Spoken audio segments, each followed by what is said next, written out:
C'est une guerre qui, pour l'essentiel, se déroule sans que nous puissions l'apercevoir ou la percevoir comme une guerre, et pourtant elle structure, selon moi, les relations internationales depuis la fin de la guerre froide, c'est-à-dire non seulement depuis l'effondrement de l'URSS et l'effondrement du Parti communiste d'Union soviétique et du bloc de l'Est, mais aussi, et peut-être surtout, depuis l'avènement de l'ère numérique. Le rôle de la NSA avait changé du jour au lendemain avec le passage au numérique.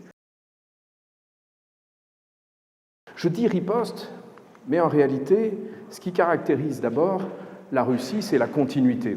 Mon service préféré, si j'ose dire, le GRU, qui a la plus longue histoire, il a été créé en 1918, qui est celui qui a hérité de la plus ancienne tradition russe, celle de la maskirovka, du camouflage stratégique, et qui a développé des capacités de guerre psychologique pendant la guerre froide, et qui, depuis peu, a réussi l'exploit de fusionner ses talents de guerre psychologique avec les outils numériques.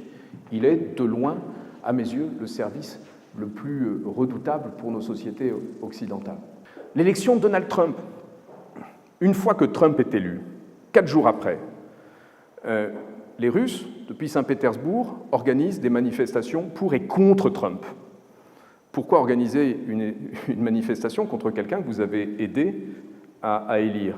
Parce que votre but n'est pas simplement de le faire élire, votre but est d'affaiblir toute confiance de la part des Américains envers le processus électoral lui-même.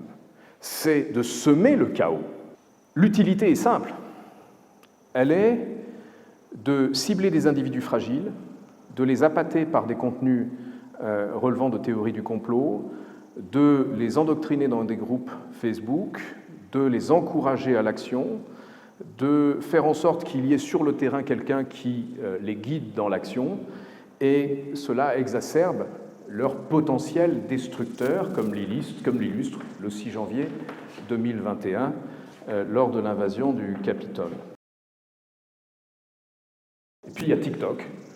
TikTok affecte toutes les couches du cyberespace. Pour commencer, je vais vous parler de la couche à laquelle on pense le moins, la couche infrastructurelle.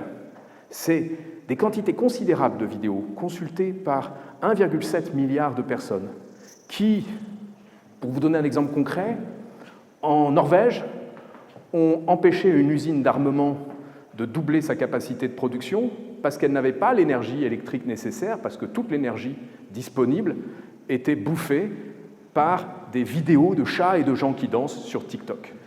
Ne pensez pas que c'est anecdotique, ce n'est pas anecdotique. Vous perturbez le système d'information à sa source, l'électricité. Ensuite, il y a la couche des protocoles avec la captation massive des données, et puis il y a enfin la couche la plus importante qui est la couche cognitive.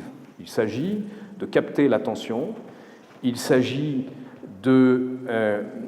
d'interférer directement avec le cerveau des utilisateurs. Il n'y a pas d'abonnement, vous ne choisissez pas vos contenus, c'est le système algorithmique qui les détermine. De sorte qu'on a franchi un cap par rapport aux outils d'analyse prédictive russes. Ces outils d'analyse prédictive étaient des outils d'analyse inductive. Vous avez des données et puis vous inférez des probabilités sur la base des données. Là, c'est une approche déductive.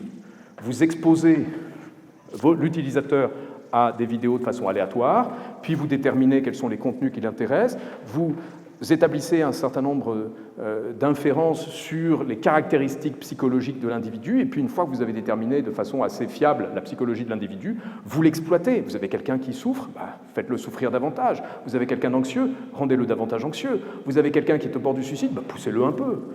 Ça fera un ennemi de moins.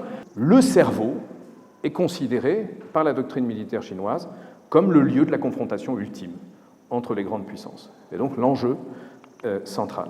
Que faire? Une réponse, une seule, renforcer notre système immunitaire. Nous devons renforcer nos anticorps. J'ai essayé de recenser le nombre de personnels français qui étaient chargés de contrer les ingérences informationnelles chinoises et russes. Je les estime à moins de 100 personnes. Et parmi eux, j'estime à moins de 10 ceux qui parlent russe et chinois. Nous avons besoin de gens nombreux pour faire face à une menace inédite. La persistance, c'est ce qui nous manque, nous. Combien de fois on a réorienté nos antennes de SIGINT? Combien de fois on a vidé les bureaux de contre-espionnage de gens qui étaient en train de surveiller ce qui se passait en Russie ou ce qui se passait en Chine, au prétexte que nous avions désormais un partenaire stratégique?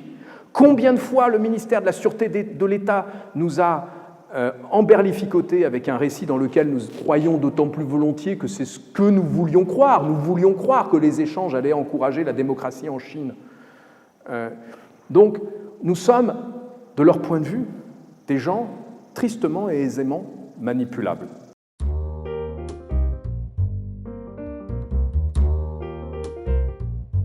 Je vous remercie infiniment pour votre présence, parce que c'est une opportunité rare pour un auteur que de pouvoir présenter son livre dans ces conditions-là et d'avoir le temps, qui plus est, de discuter avec vous. Je vais, sans plus attendre, entrer dans le vif du sujet. Voici 2 citations. La première du président chinois Jiang Zemin, devant les cadres du renseignement extérieur du MSE, pour les intimes, en 1993. À propos des États-Unis, il expliquait que le capitalisme cherchait la défaite ultime du socialisme et que les États-Unis menaient ce qu'il appelait une guerre sans fumée. Et mon autre citation est celle de Richard Stengel, qui a été sous-secrétaire d'État des États-Unis en charge de la diplomatie publique et des affaires publiques, qui écrivait à la fin de son livre, qui retrace les guerres de l'information dans lesquelles il a été impliqué: aujourd'hui, nous sommes tous acteurs d'une guerre mondiale de l'information qui est omniprésente, difficile à comprendre et injuste, une guerre que nous ne savons pas encore très bien comment combattre. C'est une guerre qui n'a pas été déclarée, qui ne produit pas de fumée. C'est une guerre qui, pour l'essentiel, se déroule sans que nous puissions l'apercevoir ou la percevoir comme une guerre. Et pourtant, elle structure, selon moi, les relations internationales depuis la fin de la guerre froide, c'est-à-dire non seulement depuis l'effondrement de l'URSS et l'effondrement du Parti communiste d'Union soviétique et du bloc de l'Est, mais aussi, et peut-être surtout, depuis l'avènement de l'ère numérique, depuis également l'avènement de médias internationaux, notamment CNN, qui ont permis à des États d'interférer beaucoup plus directement avec les esprits des citoyens d'autres États. Et c'est ce que je voudrais vous présenter en propos liminaire aujourd'hui en 3 temps. Le premier temps, c'est le fait que les États-Unis ont lancé un boomerang qui a fini par malheureusement leur arriver à la figure. Ce boomerang est celui de leur quête d'une domination mondiale de l'information, quête qui a pour point de départ la guerre du Golfe, lorsque les États-Unis ont manifesté non seulement leur puissance militaire, leur puissance économique, leur capacité à constituer une coalition, mais également à recourir à l'information comme à une arme, aussi bien sur le champ de bataille, avec le recours à la guerre électronique et à la mise en œuvre de la doctrine de la guerre en réseau, avec l'idée de dominer l'information sur le champ de bataille, et puis la guerre médiatique mondiale qui les a vus imposer leurs récits, au besoin en recourant à la manipulation de l'opinion. Et il est clair que la guerre du Golfe marque un tournant. Nous le verrons en particulier parce que la Chine et la Russie l'ont perçue comme telle et comme une menace. Les États-Unis ont entendu étendre au monde entier leur domination informationnelle à travers les autoroutes de l'information, comme on appelait Internet dans les années 1990, à travers le soft power, théorisé par Joseph Nye en 1990, à travers leur diplomatie publique, à travers leurs géants du numérique, GoogleNet en 1998, c'est déjà très ancien, et à travers également une idée assez simple, selon laquelle, en étendant au monde entier leur système informationnel, en faisant bénéficier le monde entier de leur supériorité technologique, ils conduiront les derniers régimes autoritaires à disparaître. J'adore ce discours du président Bill Clinton devant les étudiants de l'université de Pékin. Nous sommes le 29 juin 1998. Il s'exprime en présence des plus hautes autorités du parti et il leur explique qu'entre autres choses, qu'il a visité des villages, il a vu des téléphones portables, il a vu des fax, Il a vu les idées circuler librement d'une partie à l'autre de la planète. Et il en a déduit qu'un vent de liberté pouvait désormais souffler sur la Chine, que dans certains villages, on allait élire ses propres dirigeants. Et dans l'avion du retour, au journaliste du New York Times qui l'accompagnait, il confie qu'il était persuadé que la liberté de l'information, le free flow of information, comme disaient les Américains, allait faire s'effondrer le Parti communiste. La révolution numérique est surtout celle, précisément, de la captation de données numériques qui change de nature. Voici une tirade tirée d'un film qui s'appelle Les Experts, Sneakers, qui raconte l'histoire d'une petite société de pirates informatiques confrontés à ce qu'ils croient être la NSA, une NSA maléfique. Et le directeur de la NSA, Mike McConnell, visionne ce film qui le concerne, c'est son job, et il est marqué par cette tirade. Le monde, dit Ben Kingsley, n'est plus dirigé par les armes, ni par l'énergie, ni par l'argent, mais par des 1 et des 0, des électrons. Il y a une guerre mondiale, il ne s'agit plus de qui a le plus de balles, il s'agit de savoir qui contrôle l'information. Il a expliqué que ce film a produit pour lui une révélation.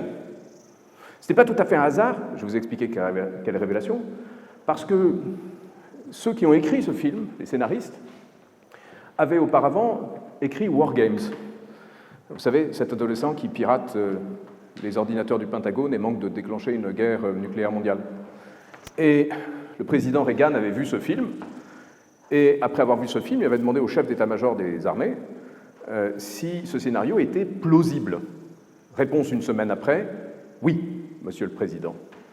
Et avait été adoptée alors cette première mesure de protection des systèmes d'information fédéraux aux États-Unis. Autrement dit, un film avait eu des effets concrets sur la sécurité informatique. Et le film qu'a vu McConnell a eu des conséquences majeures dans la mesure où il a compris que le rôle de la NSA avait changé du jour au lendemain avec le passage au numérique. Le rôle de la NSA était de capter passivement des électrons, de placer, bien évidemment, ces antennes au bon endroit pour saisir, oui, je suis désolé, je bouge beaucoup, pour saisir les électrons au passage, ou les micro-ondes, enfin les électrons, les micro-ondes. Mais avec le numérique, il devenait possible de pénétrer les systèmes d'information de l'ennemi pour collecter des données, et on ne raisonne plus en flux, mais en stock, on va chercher ce qui se trouve sur un serveur, pour l'espionnage, pour éventuellement détruire ou perturber le fonctionnement de ces systèmes d'information. Il a en conséquence assigné un nouveau concept de mission à la NSA, la collecte, la pénétration des réseaux ennemis, et la pénétration est la grande nouveauté de l'ère numérique, qui est concrétisée par la nouvelle structure du CIGINT, donc du renseignement électromagnétique de la NSA, avec la réponse globale, c'est la gestion courante. Le réseau global, c'est ce qu'Edward Snowden a révélé en 2013, à savoir un dispositif de collecte automatisé et considérable de données. Et puis, l'équipe TAO, Tailored Access Operations, une équipe d'élite, coupée du reste de la NSA, ultra secrète, dotée de ses propres outils, de son propre matériel, de ses propres logiciels, et capable d'aller percer les secrets du téléphone d'un chef d'État ou les données d'un centre chinois ou iranien. La révolution de l'information avait été perçue par ces deux analystes de la Rand Corporation qui avaient annoncé l'avènement de la cyberguerre, laquelle, dans leur esprit, enfin la guerre cyber plutôt, laquelle, dans leur esprit, comportait deux composantes, la guerre du net, net war, autrement dit, des conflits idéologiques dans la couche cognitive du cyberespace, et puis la cyberguerre qui se déroule pour une bonne part dans les couches inférieures du cyberespace, c'est-à-dire les infrastructures et les protocoles de communication. Les États-Unis ont envoyé un nouveau boomerang en 2003 avec la manipulation massive de l'opinion mondiale, réalisée en partie par leurs services, afin de légitimer une entrée en guerre contre l'Irak sans l'aval de l'ONU et avec l'opposition manifeste de la France. Et cela n'a pas été sans conséquence sur l'attitude des régimes autoritaires qui voyaient là une entorse au droit international et la menace directe de se voir renversés à l'issue d'un conflit du même type. Cela, troisième boomerang envoyé, le plus important, l'opération Jeux Olympiques. Le président George W. Bush avait sur les bras la guerre en Irak et la guerre d'Afghanistan. Il apprend que l'Iran développe un programme nucléaire et a des usines d'enrichissement d'uranium. Le chef d'état-major des armées lui propose de bombarder tout ça, mais George Bush n'a pas envie d'une troisième guerre. Et après l'élection d'Obama, l'information est donnée à Obama selon laquelle la NSA a développé des outils pour aller entraver le programme nucléaire iranien sans recourir à la guerre par une arme cyber. Cette arme cyber a produit des effets cinétiques sur les dispositifs d'enrichissement de l'uranium. Mais le problème, c'est qu'une fois que vous avez mis le code dans la nature, le code peut être récupéré par les Iraniens, ce qu'ils ont fait, et être utilisé par les Iraniens contre des sociétés saoudiennes et plus tard contre les États-Unis eux-mêmes. C'est-à-dire que cette opération Jeux Olympiques et le virus dit Stuxnet ont été le point de départ d'une cyberguerre mondiale d'une intensité considérable qui, à ce jour, n'a pas cessé et n'a pas connu de trêve. Si elle n'a pas connu de trêve, c'est parce que la riposte n'a pas tardé à se faire sentir. Je dis riposte, mais en réalité, ce qui caractérise d'abord la Russie, c'est la continuité. Vous avez sans doute vu cette photo assez extraordinaire de l'inauguration de la statue de Dzerzhinsky devant le siège du SVR, le renseignement extérieur russe, le 11 septembre 2023, tout un symbole. Et vous aurez pu remarquer que l'état-major du SVR, au complet ou presque, a tenu à être présent pour cette occasion. Ils incarnent une tradition qui est une tradition profondément ancrée au Kremlin. Voici une photographie diffusée par le Kremlin de la rencontre qui a eu lieu le 22 janvier autour du président Poutine, 22 janvier 2016. Officiellement, c'était pour parler de Moldavie et de blé. Officieusement, c'était pour lancer l'opération pour soutenir Donald Trump. C'est le Conseil de sécurité et siège au Conseil de sécurité pas moins de 5 anciens du KGB, essentiellement de la première direction, c'est-à-dire des services extérieurs du KGB, qui appartiennent à la même génération que Vladimir Poutine, c'est-à-dire des gens qui sont entrés au KGB dans les années 70, alors que le KGB était dirigé par Andropov, et qui ont gravi les échelons pour la plupart d'entre eux, sauf Poutine, dans les années 1980. Poutine, lui, était un officier de second rang qui a été enfin affecté à l'étranger en 1985 et jusqu'en 1990, janvier 90, à Dresde, où, comme vous pouvez le voir sur ce document qui a été retrouvé assez récemment, il était agent de liaison auprès de la Stasi, plus exactement auprès d'une officine de la Stasi qui était chargée de la désinformation. Et il y a plusieurs témoignages qui indiquent qu'il a eu également des responsabilités consistant à traiter des sources, notamment, et traiter des agents sous couverture pour lancer des opérations à l'Ouest, notamment des opérations de terrorisme. Si je vous dis tout ça, c'est parce que les années 85-91 sont des années décisives. Parce que c'est les années qui ont vu Vladimir Poutine et les hommes du KGB aujourd'hui à la tête de l'État russe être formés à l'art de la désinformation, à l'art des mesures actives. J'adore cette citation devant des officiers de la Stasi de Rolf Wagenbrett. C'était la première fois qu'il s'exprimait devant une assemblée d'agents de la Stasi. Je ne sais pas si Poutine était là, mais il est à peu près certain qu'il a eu connaissance de son discours, parce que c'était un événement, et il était à Dresde. Notre mission, disait-il, c'est Zersetzungsarbeit, un travail de décomposition de la société adverse, la société occidentale. Sakharovsky mentionnait régulièrement cette formule à propos de la fonction de la désinformation pour les services russes. Il s'agissait non pas d'obtenir un résultat immédiat, mais de creuser un trou pour dissoudre le calcaire et dissoudre la société. Andropov, enfin, avait une formule qui manifestement est restée à l'esprit de Poutine. Une bonne désinformation, si elle est répétée à l'envi, au bout d'un certain temps, prend une vie propre et génère toute seule une horde de défenseurs involontaires, mais passionnés.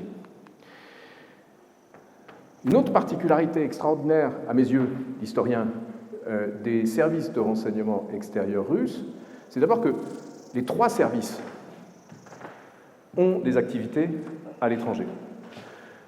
Vous voyez que le FSB est chargé de la sécurité intérieure, il est chargé du contre-espionnage, ça c'est hérité du KGB, il a également hérité du KGB le SIGINT, il a hérité des années 90 un système d'écoute qui avait été constitué, et puis, pour toutes ces raisons, il mène des activités de renseignement qui sont en partie cyber. Mais comme il a à la fois des activités de renseignement intérieur et des activités de renseignement extérieur, il peut utiliser les premières activités pour encourager les secondes. Concrètement, depuis longtemps, quand le FSB attrape des pirates informatiques, il les place devant une situation très simple, soit vous collaborez avec nous, soit vous allez en prison. Vous pouvez continuer à vous enrichir, vous pouvez continuer à dépouiller les Occidentaux de leurs cartes bleues et de leurs comptes bancaires, aussi longtemps que vous ne faites pas ça au détriment des Russes ou des Russes ethniques. Et si un jour on vous demande un service, merci s'il vous plaît de nous le rendre, sans quoi vous risquez de passer par la fenêtre du 6e étage. C'est une caractéristique des services de renseignement russes. Le FBI ne peut pas se mettre de mèche avec la NSA pour faire la même chose avec quelqu'un qui est arrêté par le FBI. Ensuite, le SVR s'est lancé très tôt dans des activités de renseignement sur Internet.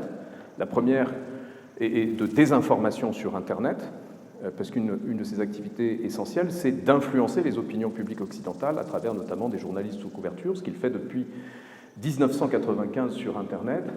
Et enfin, il y a mon service préféré, si j'ose dire, le GRU, qui a la plus longue histoire. Il a été créé en 1918, qui est celui qui a hérité de la plus ancienne tradition russe, celle de la maskirovka, du camouflage stratégique, et qui a développé des capacités de guerre psychologique pendant la guerre froide, et qui, depuis peu, a réussi l'exploit de fusionner ses talents de guerre psychologique avec les outils numériques. Il est, de loin, à mes yeux, le service le plus redoutable pour nos sociétés occidentales. Pourquoi si redoutable ? Aussi parce que depuis longtemps, les services russes se sont appropriés le mode de pensée occidental et les acquis d'un certain nombre de progrès scientifiques. Norbert Wiener, l'inventeur de la cybernétique, est le premier en 1950 au MIT à avoir envisagé un usage militaire de l'information, avec une idée assez simple: vous protégez vos systèmes, vous interférez avec les systèmes de l'ennemi, mais vous contrôlez également les systèmes de l'ennemi de sorte d'agir sur leur environnement informationnel pour les conduire à prendre la décision qui s'avérera préjudiciable pour eux, mais qu'ils jugeront la plus rationnelle à prendre. Cela débouche sur ce que l'on appelle la théorie du contrôle réflexif de la sphère informationnelle, développée à la fin des années 70 dans le renseignement militaire russe et systématisée à la fin des années 2000. Les années 1990 ont vu un certain nombre d'auteurs, dont Sergueï Rastorguev, auteur de La guerre de l'information en 1999, apportait une analyse très défensive de la guerre de l'information. Aux yeux de Rastorguev et d'autres, Panarin et d'autres encore, l'URSS s'était effondrée à la suite d'une offensive informationnelle américaine. Les Américains avaient diffusé un psychovirus, dit Rastorguev, un virus introduit dans le processus de raisonnement des jeunes soviétiques qui ont accepté de renoncer au communisme pour adhérer au capitalisme. Et il est l'un des premiers auteurs en Russie à avoir postulé la possibilité de modéliser l'esprit humain, le processus de raisonnement, et de modéliser algorithmiquement le comportement des individus. Si vous modélisez le comportement des individus, vous pouvez agir sur celui-ci. Dans les années 90, il est devenu possible en Russie aussi pour les théoriciens du renseignement extérieur, en particulier militaire, de se réapproprier la pensée de l'un de leurs pires ennemis, qui était le théoricien d'une guerre de subversion, Evgeny Messner. C'est un Russe blanc émigré qui ensuite a collaboré avec l'Allemagne nazie, qui s'est réfugié en Argentine, où il a publié ses livres, affirmant que la conquête des territoires n'était plus déterminante. Ce qui serait déterminant à l'avenir, c'est la conquête des esprits. Et la conquête des esprits, ça repose sur la guerre de subversion telle qu'il la concevait, c'est-à-dire l'exploitation stratégique des vulnérabilités socio-psychologiques, institutionnelles, informationnelles du pays adverse, pour renverser l'ordre établi en sapant la capacité de sa société à parvenir à un consensus public ou à maintenir sa cohésion. Vous creusez toutes les failles, vous les approfondissez, vous semez le chaos partout où vous le pouvez, et ce, le plus patiemment du monde, puisque vous vous inscrivez dans la durée. Et vous avez la traduction de tout ce que je viens de vous dire dans ces deux définitions de la guerre de l'information et guerre informationnelle, de la part de Panarin, qui est un des théoriciens les plus lus et les plus écoutés de Vladimir Poutine aujourd'hui encore, et puis du contre-amiral Vladimir Pirounov, avec cette idée fondamentalement qu'on recourt à des méthodes qui ne sont pas exclusivement des méthodes militaires, mais également économiques, mais également médiatiques, mais également diplomatiques, pour influencer l'environnement informationnel de l'ennemi. Et puis cette idée de Pirounov, selon laquelle il s'agit d'influencer le système d'information et l'état psychique de l'ennemi. Concrètement, comment est-ce que ça se traduit? Voici un graphe tiré d'un livre récent très intéressant sur les opérations russes, une opération très célèbre qui est la première cyberattaque étatique d'un État étranger, en l'occurrence l'Estonie, en 2007. Et l'attention de tous les analystes s'est concentrée sur la partie cyber.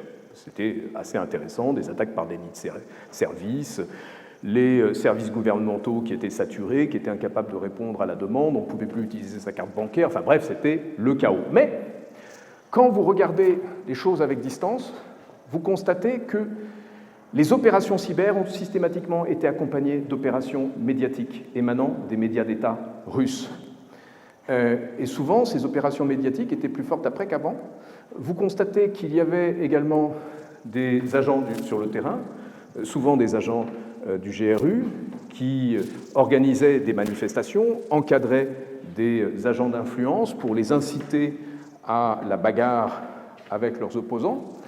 Bien évidemment, donc, des manifestations, des pressions économiques au même moment, et puis une activité rhétorique au plus haut niveau de l'État russe. C'est-à-dire que les opérations ne se réduisaient pas à la dimension cyber. Je dirais même que la dimension cyber de la guerre informationnelle en Estonie était la face, en définitive, émergée d'un iceberg. L'élection de Donald Trump, une fois que Trump est élu, 4 jours après, les Russes, depuis Saint-Pétersbourg, organisent des manifestations pour et contre Trump.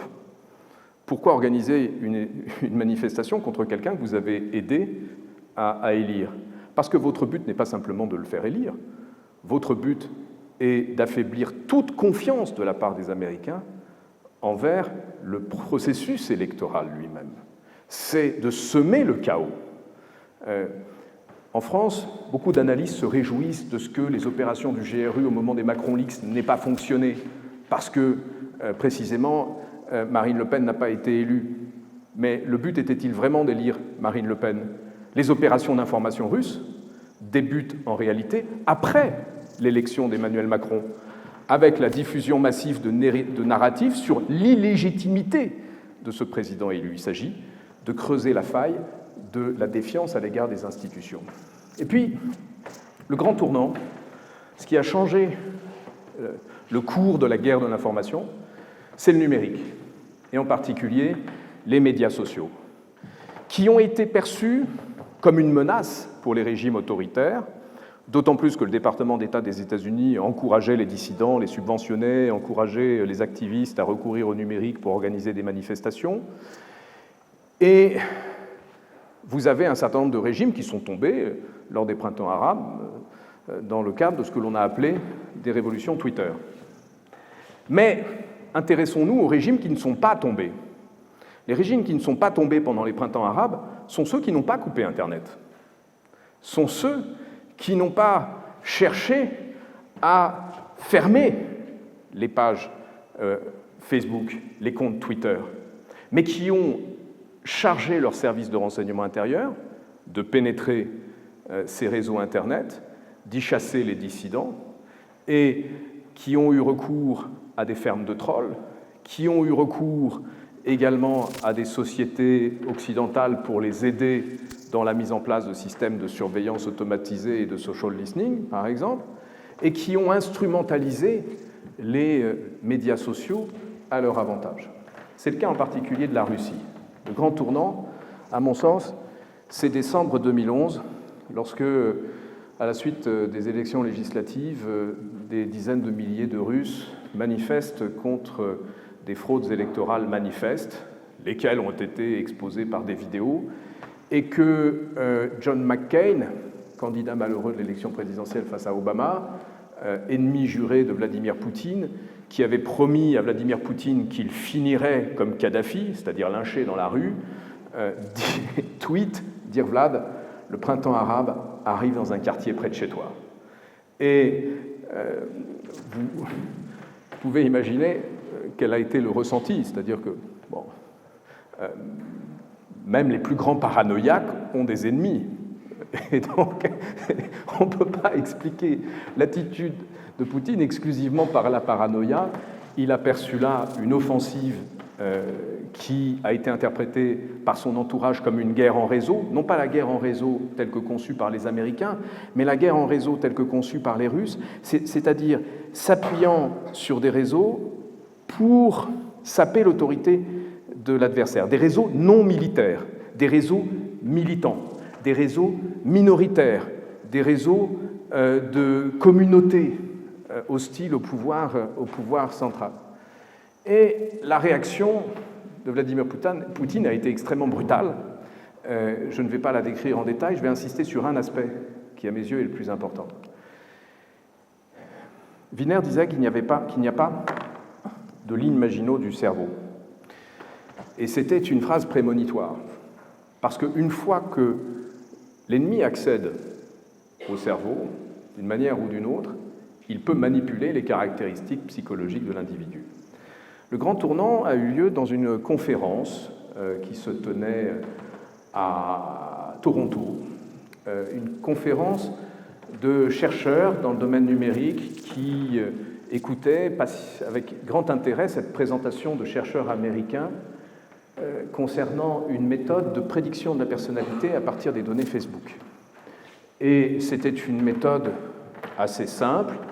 Vous avez un test de personnalité en ligne, psychologique, basique, et les gens qui acceptaient de passer ce test acceptaient aussi de voir leurs données Facebook prélevées. Vous avez deux jeux de données, une variable expliquée, par exemple, ces gens sont psychopathes, et vous cherchez une variable explicative avec un modèle de régression linéaire.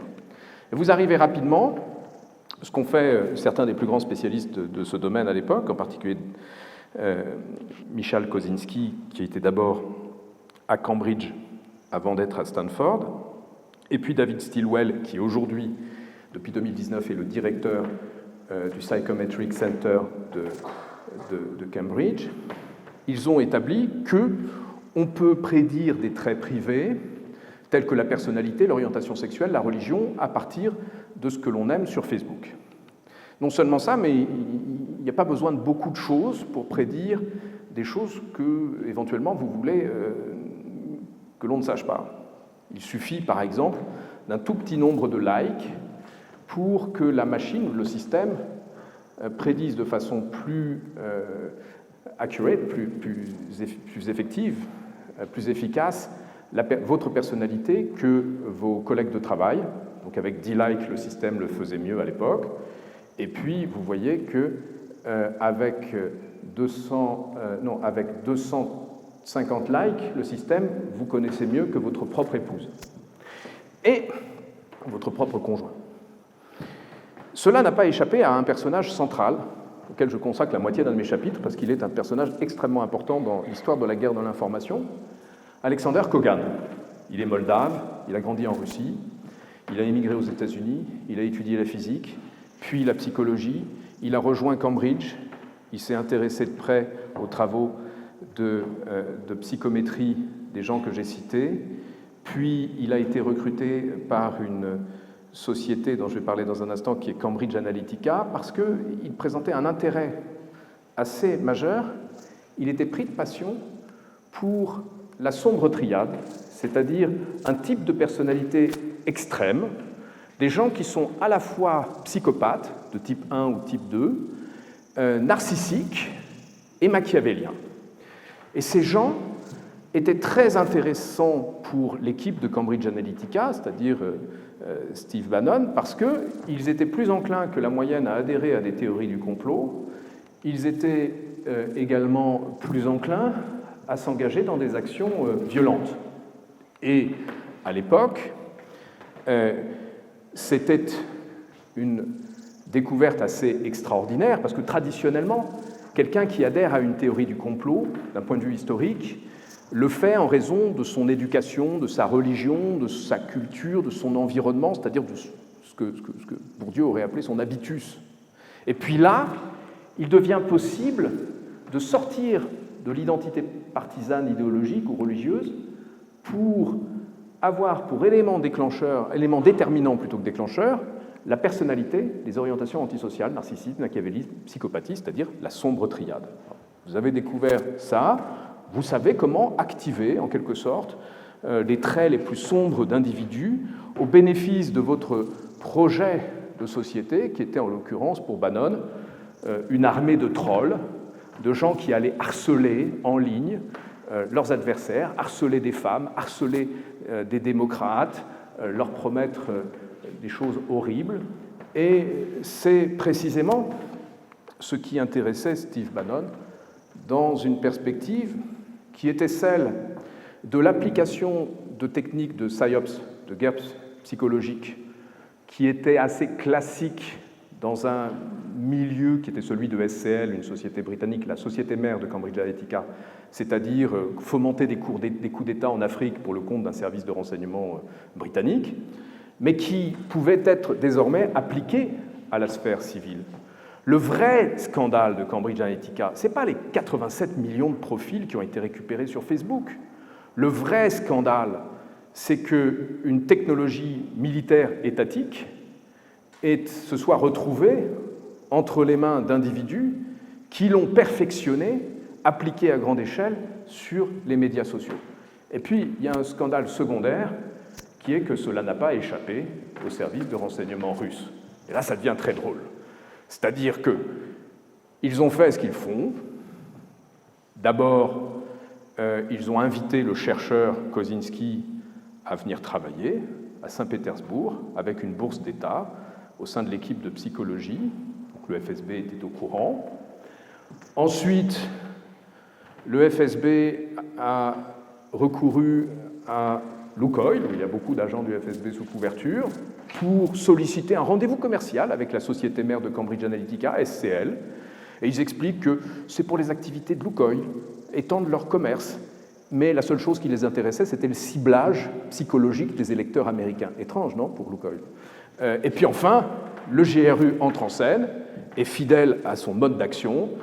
Il mène à la fois des activités de renseignement humain, en infiltrant l'entourage de Trump, l'entourage de Cambridge Analytica, et en captant des données, notamment les données électorales du Parti républicain sur plusieurs décennies.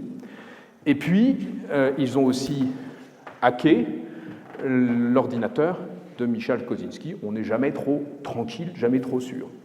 Et pour finir, ce que moi je trouve ironique, après tout ce temps, c'est que Michal Kozinski a continué de travailler avec l'équipe russe, laquelle a publié un article pour faire état de sa propre expérience, qui n'est que la duplication des expériences de Kozinski à Facebook. Et comble de l'ironie, ils ont publié leur article, ils l'ont déposé en juin 2017, c'est-à-dire qu'ils sont allés, avec leurs grosses pattes d'ours, mettre ça sous le nez des Américains qui, à cette date, n'avaient pas encore connaissance de Cambridge Analytica et pas conscience de ce qui s'était passé.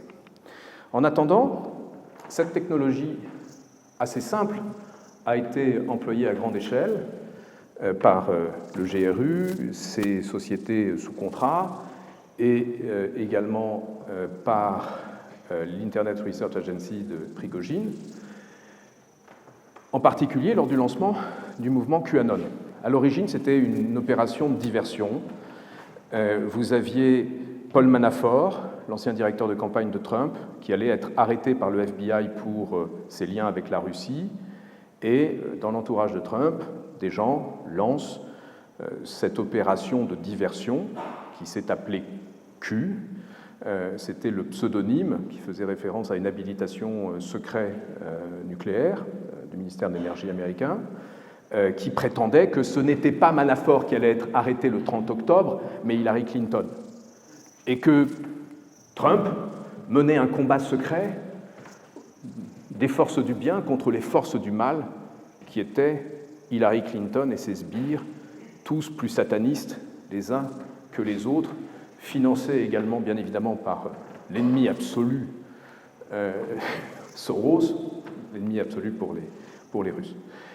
Dans les premières personnes à avoir diffusé les contenus de QAnon, vous trouvez toutes les personnalités impliquées dans l'ingérence russe et qui faisaient l'objet d'enquêtes, notamment de Robert Mueller, en particulier ce personnage qui se trouve être un ancien directeur de la DIA, la Defense Intelligence Agency, qui est le seul officier supérieur du renseignement américain à avoir eu l'honneur de visiter l'Aquarium, qui est le quartier général du GRU. Il a eu, qui plus est, l'honneur d'être assis à la droite de Vladimir Poutine pour une soirée en l'honneur de RT. Et tous les proches de ce personnage ont été impliqués. L'utilité est simple. Elle est de cibler des individus fragiles, de les appâter par des contenus relevant de théories du complot, de les endoctriner dans des groupes Facebook, de les encourager à l'action, de faire en sorte qu'il y ait sur le terrain quelqu'un qui les guide dans l'action, et cela exacerbe leur potentiel destructeur, comme l'illustre le 6 janvier 2021, lors de l'invasion du Capitole. Et parmi celles et ceux qui ont envahi le Capitole, il y avait beaucoup de QAnon, et parmi ces QAnon, une forte proportion avait des problèmes d'ordre psychologique qui étaient non diagnostiqués, mais qui avaient été probablement diagnostiqués par les outils d'analyse prédictive. Le succès de QAnon est absolument considérable aux États-Unis. Vous avez un Américain sur 3 qui est persuadé que son gouvernement est dirigé en secret par une secte pédosataniste qui boit le sang des enfants, littéralement. Les théories de QAnon se sont déversées en Europe et elles ont basculé dans le monde francophone par l'entremise du Québec. Elles sont régulièrement encouragées par la diplomatie publique et la communication stratégique de l'État. Quand vous avez de l'État russe, quand vous avez l'agence TASS qui vous dit qu'il s'agit de désataniser l'Ukraine, c'est un appel du pied au QAnon. Q poste ses messages aujourd'hui sur 8kun, qui est hébergé sur un serveur russe à Vladivostok, ce qui donc, clairement indique que le FSB laisse faire. Si le FSB laisse faire, c'est que c'est dans l'intérêt de la Russie. Et vous avez depuis peu les premières manifestations violentes de QAnon en Europe.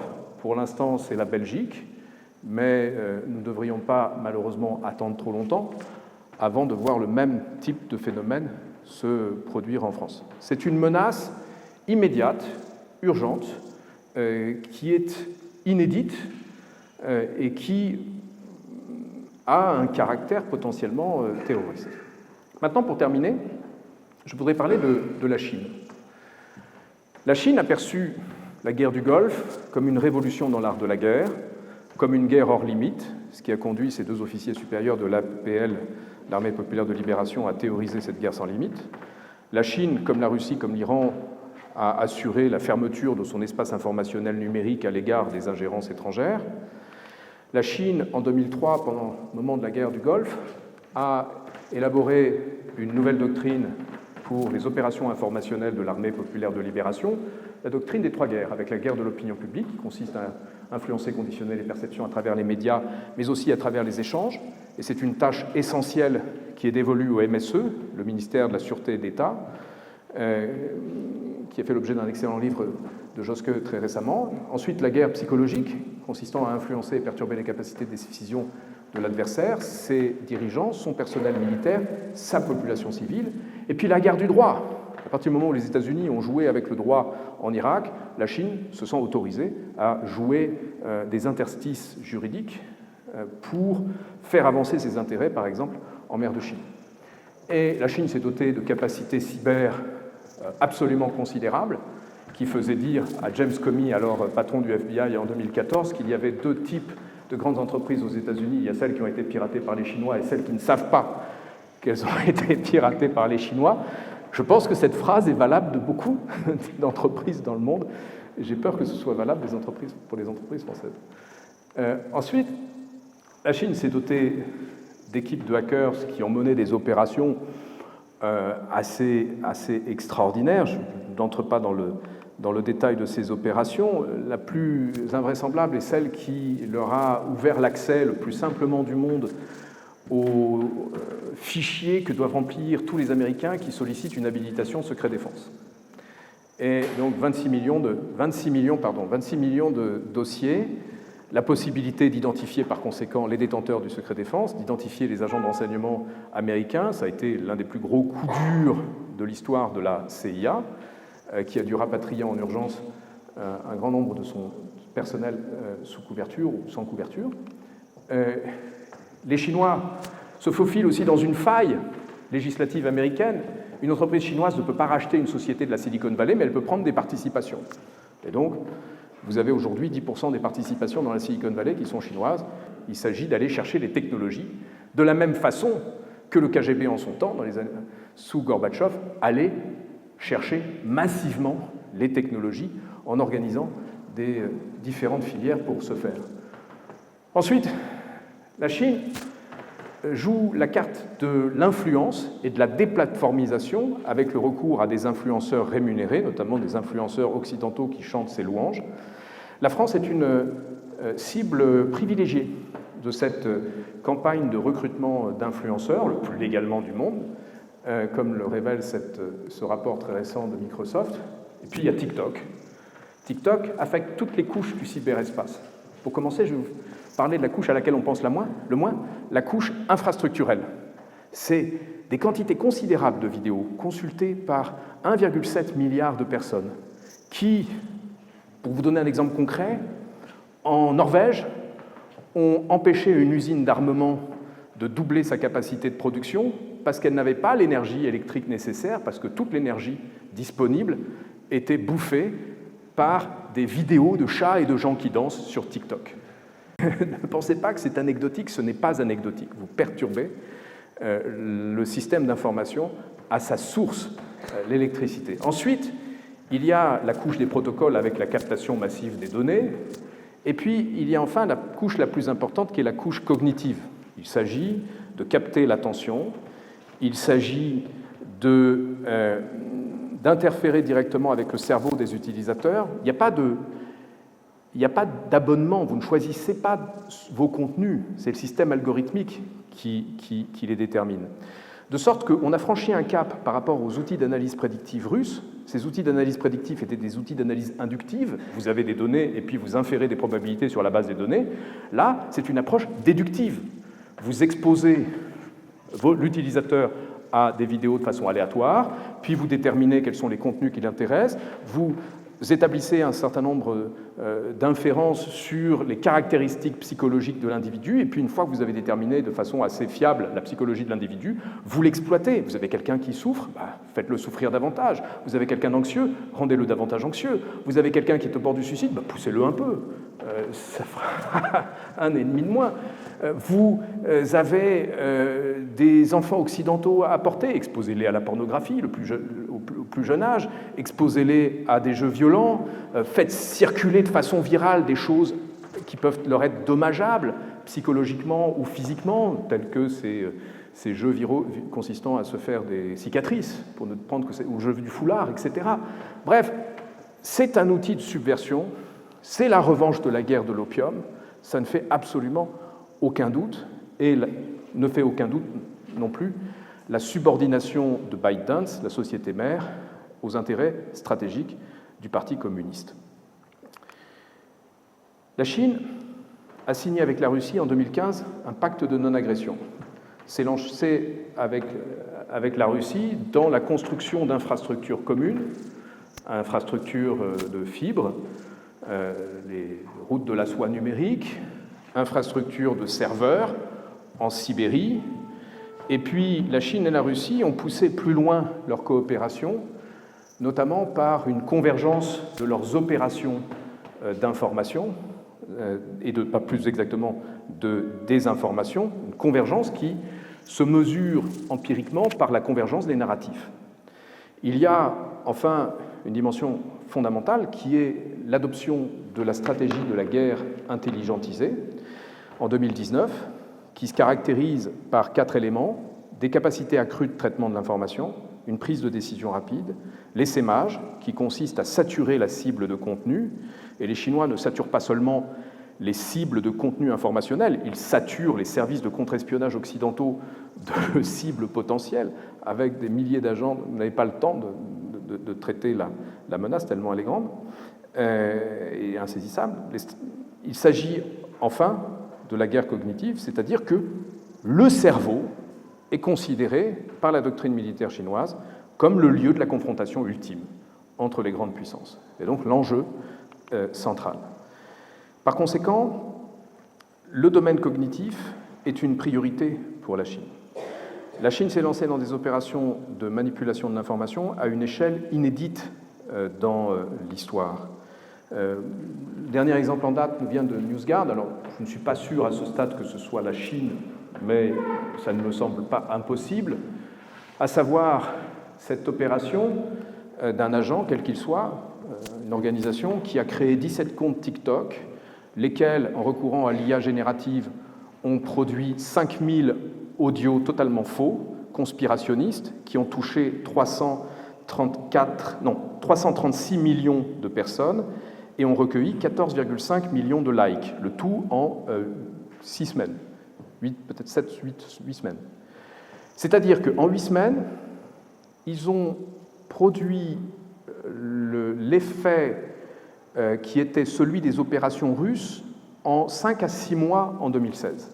Et ça, c'est tout simplement le produit de l'IA, et impossible de déterminer qui en est à l'origine à l'heure actuelle, mais cela dénote clairement le danger de l'intelligence artificielle dès lors qu'elle est intégrée à grande échelle dans des opérations de manipulation de l'information. La Chine n'a pas simplement adopté les narratifs des informateurs russes, elle a adopté les méthodes, les tactiques, les techniques. La Chine a commencé à organiser des manifestations aux États-Unis, comme le faisait le GRU, sans avoir recours pour le coup, à des agents sur place, parce qu'elle s'est inspirée de ce que faisait la ferme de trolls de Prigojine, où on désigne quelqu'un qui est chargé de coordonner l'action sur le terrain, qui n'est pas un agent. La Chine, signale le Comité du renseignement et de la sécurité du Parlement britannique, a construit le plus grand appareil de renseignement au monde. La Chine est nommément désignée dans la nouvelle version de la cyberstratégie, enfin du résumé de la cyberstratégie américaine qui vient d'être mentionnée, avec la mention d'un niveau inédit de cyberactivité malveillante. La Chine est l'objet de ce rapport très récent de la Rand Corporation sur l'avènement de l'IA générative et la menace pour la sécurité nationale qu'elle représente. La Chine, encore, a été mise à l'honneur le 7 septembre par Microsoft.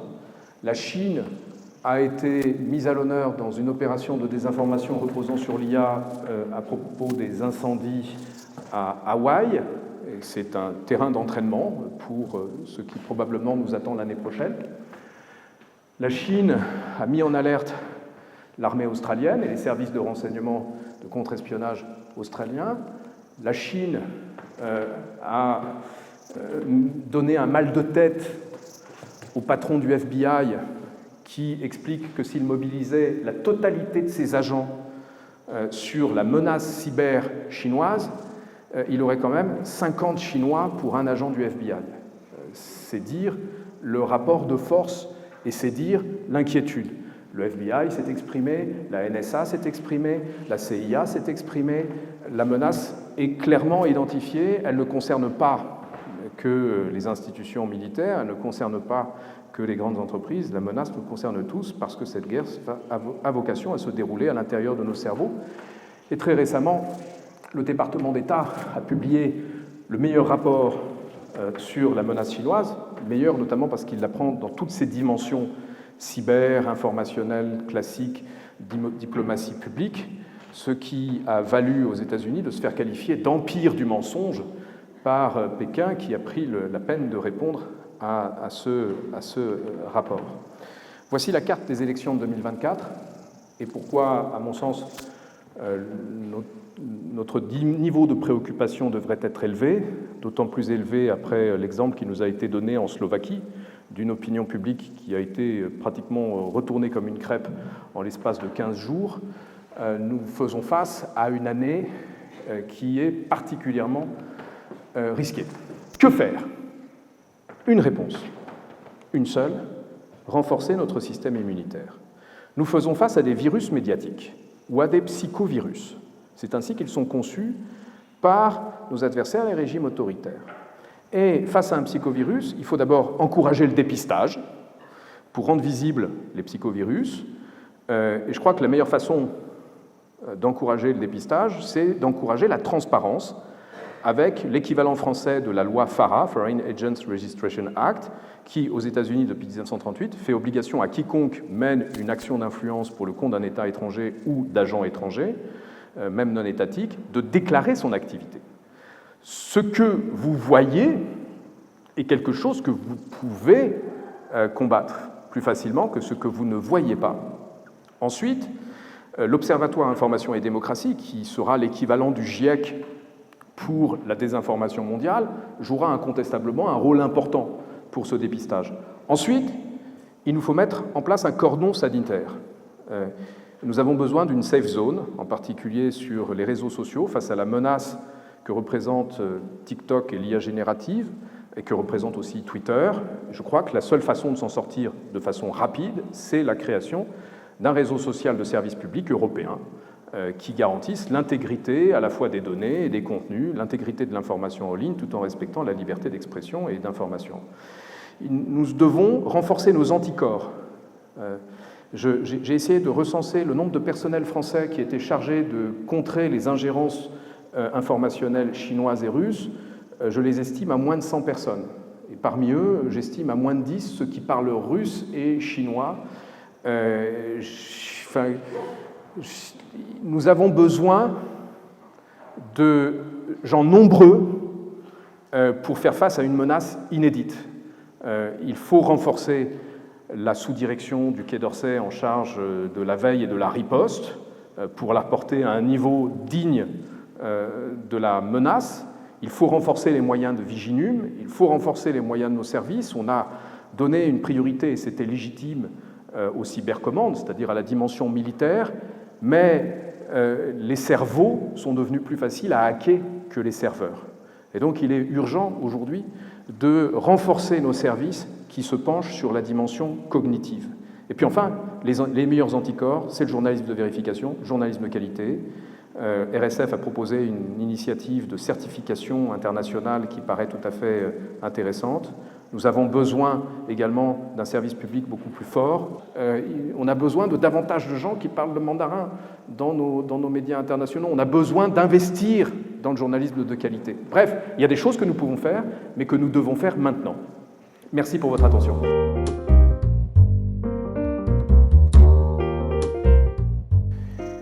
L'Union européenne a pris un grand nombre d'initiatives de régulation à travers le RGPD, le DSA, d'initiatives aussi de veille et de contre-discours qui ont un grand mérite.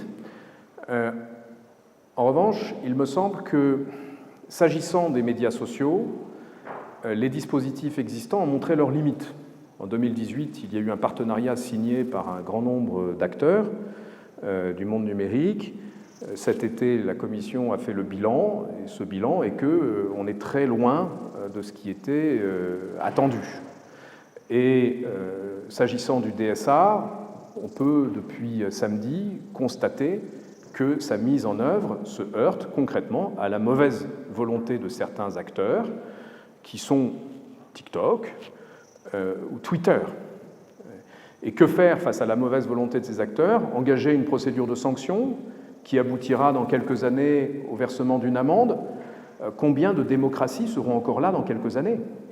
La menace est vraiment à nos portes pour plusieurs des pays concernés par des élections générales. Songez à l'élection présidentielle de Taïwan, c'est un enjeu majeur pour la Chine. Songez à l'élection présidentielle américaine, c'est un enjeu majeur pour la Chine et pour la Russie. Donc nous avons besoin de penser autrement, de sortir de la boîte du modèle réglementaire européen, et je pense que la meilleure façon de sortir, c'est par le haut, par la création de ce média social de service public européen. L'effet CNN en 1990 nous avait conduit à créer Euronews. Et heureusement, sinon on n'aurait pas eu ce média d'information européen, transnational, qui portait la voix de l'Europe par-delà les frontières. Nous avons besoin aujourd'hui d'un média social intègre et souverain européen.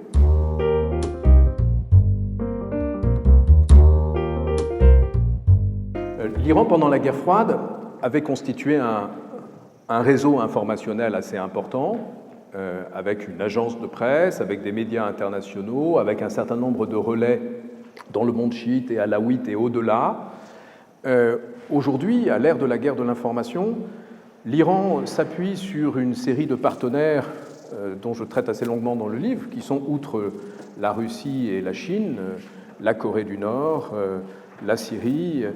Et l'Iran participe d'un écosystème informationnel et d'un écosystème de désinformation. Les théories du complot sur le 11 septembre sont essentiellement véhiculées par des agents d'influence de l'Iran et de la Syrie. À ma connaissance, Thierry Messant, qui est l'auteur du livre complotiste sur les attentats du 11 septembre à Washington, est encore à Damas. Par conséquent, nous faisons face à un partenariat de fait entre des acteurs qui ne signent pas toujours des pactes de non-agression comme celui que j'ai mentionné tout à l'heure, mais qui, au quotidien, dans les opérations informationnelles, peuvent rencontrer des intérêts communs, et en particulier des ennemis communs.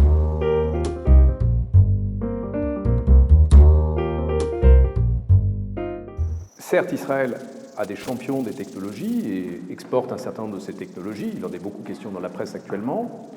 Mais dans la guerre de l'information, Israël fait face à une asymétrie structurelle face à la propagande du Hamas, qui est plus agile et qui est une propagande du faible au fort.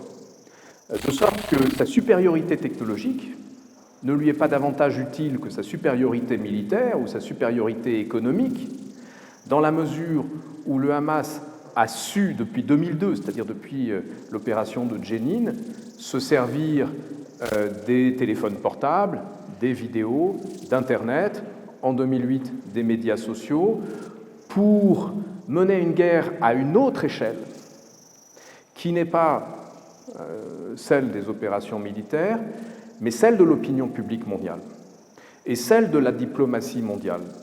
Et le Hamas est parvenu à 4 reprises, déjà, à entraver l'action de Tsahal en parvenant à peser, par son récit, sur la diplomatie mondiale. Je raconte quelques épisodes de cela dans le livre. L'arme de l'information est une arme asymétrique. Voyez Daesh. Le passage que je trouve le plus hallucinant de mon livre, c'est ce paragraphe sur la guerre de Mossoul.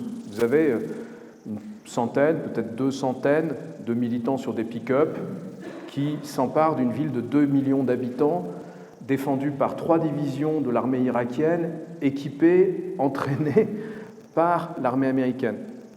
Qu'est-ce qu'ils ont fait? Ils se sont servis des médias sociaux, ils ont diffusé des appels à la haine, des vidéos de décapitation, des vidéos absolument horribles, de sorte de provoquer un tel choc chez les soldats et dans la population de Mossoul que tout le monde est parti en courant, ce qui était probablement ce qu'attendait le Hamas de la diffusion massive de cette violence. Mais il en attendait autre chose, à mon avis, qui est ce que Daesh a obtenu, de façon très paradoxale, des ralliements à la cause. Des engagements, n'oubliez pas ces 30 000 Occidentaux qui sont partis en Irak et en Syrie pour combattre aux côtés de l'État islamique. C'est-à-dire que cette violence qui nous révulse, auprès de certains esprits, est un élément de motivation pour s'engager aux côtés d'une organisation terroriste. C'est affreux, mais c'est la triste réalité du monde dans lequel on vit. Et il est d'autant plus urgent d'agir pour garantir une intégrité de l'espace informationnel. Twitter, c'est perdu, mais Twitter, c'est un enjeu fondamental parce que c'est là que se détermine l'agenda médiatique. Il y a 350 millions d'utilisateurs, mais c'est des journalistes, des experts, des analystes, des agents, des hommes politiques et des femmes politiques. Donc c'est là que beaucoup de choses se décident. De sorte que si la bataille de Twitter est perdue, nos démocraties le sont avec. De sorte que nous avons besoin d'un média social alternatif de confiance.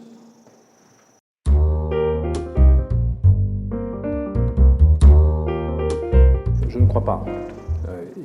Il me semble que les dirigeants de Google ont créé Alphabet dans la perspective d'un possible démantèlement si une majorité élue au Congrès allait dans le sens d'un démantèlement.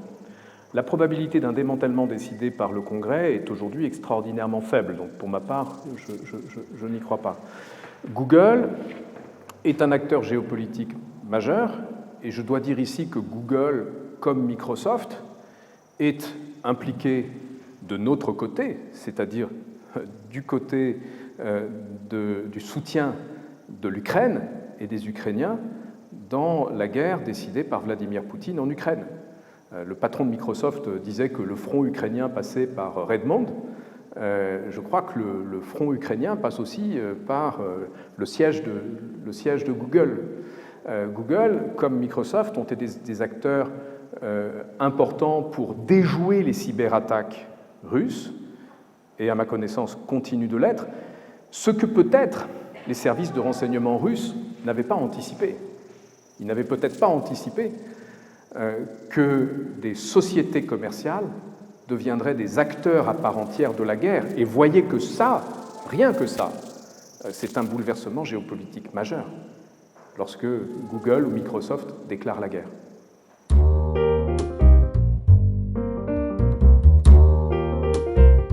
Ce n'est pas le premier, c'est le plus persistant. Il faut considérer les services de renseignement russes comme des agents persistants de désinformation. Prenons un exemple simple. La désinformation, la théorie du complot sur la mort de Kennedy. L'opération a été lancée le 26 novembre 1962. Et le KGB, le premier directorat, a mis 4 ans laborieusement pour que son récit des informateurs gagne les médias américains. Puis 10 ans après, ils ont remis une couche, ils ont relancé. Puis 10 ans après, je ne sais pas comment, ils ont réussi à ce que Oliver Stone reprenne leur narratif dans son film sur JFK. Ensuite, très régulièrement, ils repassent dessus. Et Vladimir Poutine, régulièrement, y fait référence. Quand il fait référence au fait que vous, les Américains, vous avez tué votre propre président. Il l'a dit à l'antenne de NBC en 2017. Autrement dit, la force de cette théorie du complot, c'est sa persistance. Vous savez, avant d'étudier ces questions, j'ai étudié les stratégies publicitaires. Et les plus grands publicitaires vous disaient que l'important, c'est la cohérence de votre promesse publicitaire. Si vous servez le même slogan, même faux, hein, si vous servez le même slogan pendant 20 ans, il va marquer les esprits. Et ça vaut pour les narratifs de désinformation russes. Les narratifs qui sont aujourd'hui dominants dans notre environnement informationnel sont pour beaucoup des narratifs qui ont été conçus il y a des dizaines d'années. Le narratif Soros ne date pas d'hier. Le narratif Dominion ne date pas de Dominion. Cela fait des décennies que le KGB s'emploie à fragiliser notre confiance dans le système électoral occidental. C'est notre argument de vente. À nous, démocratie, nous avons des élections libres et pas vous. Donc si vous fragilisez la confiance dans les élections libres, vous fragilisez cet argument. La persistance, c'est ce qui nous manque, nous. Combien de fois on a réorienté nos antennes de SIGINT? Combien de fois on a vidé les bureaux de contre-espionnage de gens qui étaient en train de surveiller ce qui se passait en Russie ou ce qui se passait en Chine, au prétexte que nous avions désormais un partenaire stratégique? Combien de fois le ministère de la Sûreté de l'État nous a emberlificoté avec un récit dans lequel nous croyons d'autant plus volontiers que c'est ce que nous voulions croire. Nous voulions croire que les échanges allaient encourager la démocratie en Chine.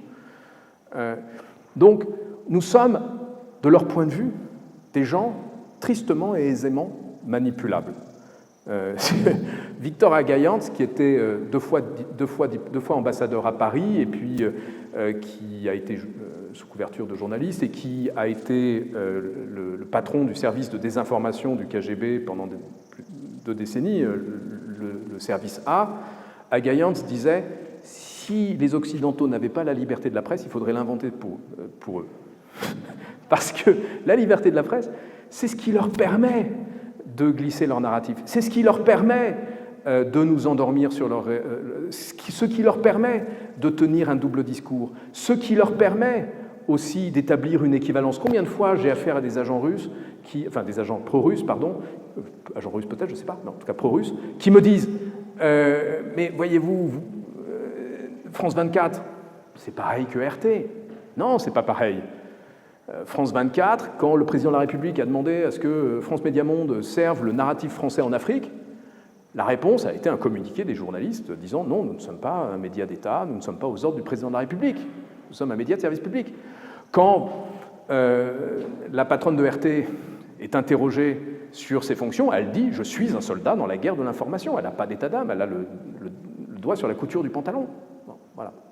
Merci pour vos excellentes questions.